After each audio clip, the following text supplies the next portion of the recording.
Ibu akan menjelaskan tentang prakarya dulu. Sebelum kita masuk materi, kita harus pahamin dulu bahwa mata pelajaran prakarya ini termasuk dengan mata pelajaran mulk. Kita sebelum masuk ke materi, kita harus tahu dulu apa sih itu prakarya, tujuannya itu apa, belajar itu gimana, dan lain sebagainya. Pertama, apa itu prakarya? Kalian bisa baca sendiri bahwa prakarya itu berasal dari pra juga karya. Pra memiliki arti atau makna yang belum serta karya sendiri yang memang dibuat dengan tangan kalian sendiri, kayak hasil kerja keras kalian sendiri. Dan prakarya itu dapat didefinisikan sebagai hasil kerja yang belum jadi. Prakarya tersebut masih berupa proof of concept, jadi belum jadi secara utuh. Namun prakarya tersebut belum mempunyai target pemasaran. Oleh sebab itu belum ada nih penggunaannya atau belum ada konsumennya. Nah, tujuan belajar prakarya itu, mata pelajaran prakarya bertujuan untuk mengembangkan pengetahuan, keterampilan, dan sikap percaya diri kalian melalui produk yang dihasilkan sendiri dengan memanfaatkan potensi sumber daya alam yang ada di lingkungan sekitar. Lanjut, ruang lingkup mata pelajaran prakarya itu ada empat aspek.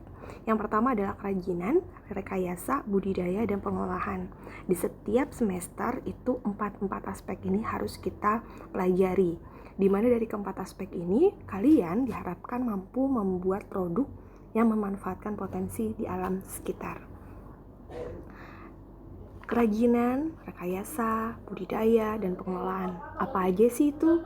Nah, di kerajinan itu dengan kerja tangan yang hasilnya merupakan benda untuk memenuhi tuntutan kepuasan pandangan, estetika ergonomis dengan simbol budaya, kebutuhan tata upacara, kepercayaan, dan benda fungsional yang dikaitkan dengan nilai pendidikan pada prosedur pembuatannya.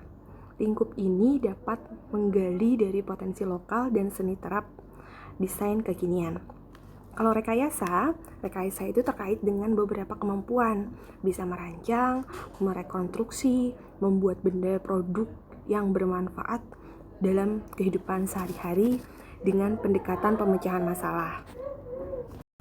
Nah, budidaya itu adalah suatu kerja berusaha untuk menambah, menumbuhkan, dan mewujudkan benda atau makhluk hidup agar lebih besar atau tumbuh dan berkembang biak, bertambah banyak. Kalau pengelolaan itu menciptakan bahan dasar menjadi benda produk jadi agar dapat dimanfaatkan. Pada prinsipnya adalah mengubah benda mentah menjadi produk pangan yang mempunyai nilai tambah.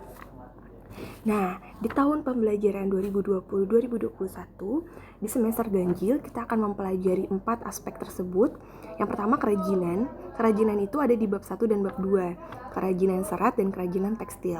Kalau rekayasa itu ada di bab 3, teknologi, konstruksi, miniatur rumah, dan budidaya itu ada di bab 4, budidaya tanaman sayuran. Pengelolaan juga ada di bab 5 dan bab 6, yaitu pengolahan bahan pangan buah segar menjadi makanan dan minuman.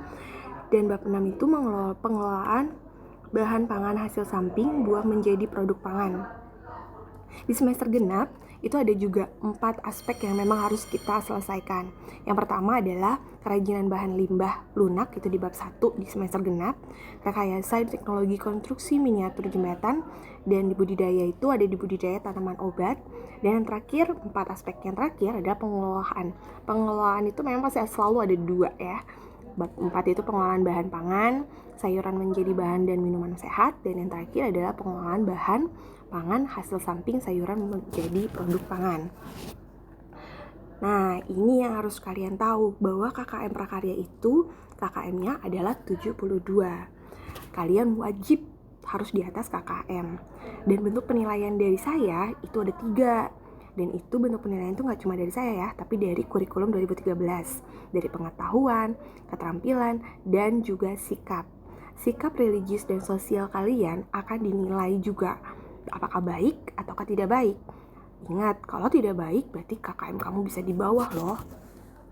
Nah, setiap bab itu ada KD-nya.